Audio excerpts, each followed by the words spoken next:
We've been covering the anti-woke movement being in shambles, and we have another data point in this that I want to show you right now. A new Gallup study finds that same-sex marriage support is at an all-time high, 71% in the United States. The highlights here are this figure matches the highest recorded one in history, which was last year. Support is lowest among Republicans and weekly churchgoers. If you're a Republican, only a 49% chance you support gay marriage. If you go to church weekly, only a 41%.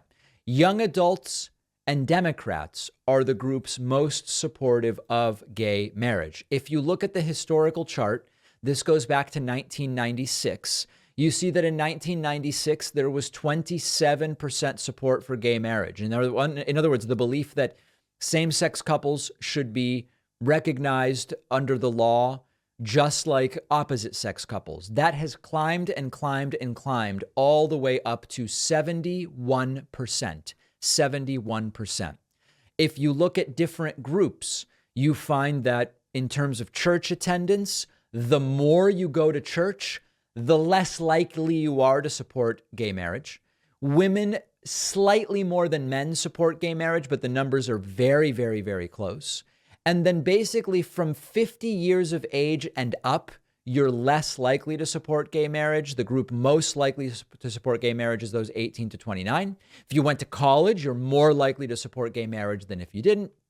Obviously, Democrats more likely than independents and Republicans to support it. Regionally, we see that the South has the lowest support for gay marriage. So what does this tell us? This tells us a number of different things. Number one, it tells us that the so-called culture war that the right loves to say they're prevailing in when it comes to so-called boys and girls sports and woke ideology and drag and all of these things, the right is losing.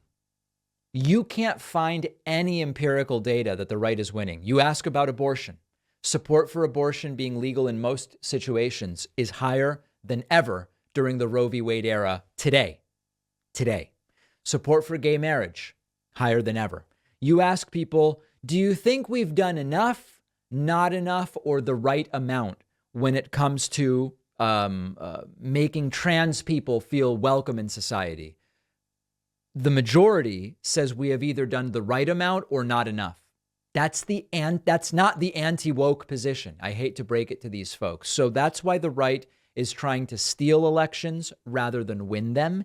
They will likely ramp up their fascistic rhetoric, and it is in the data.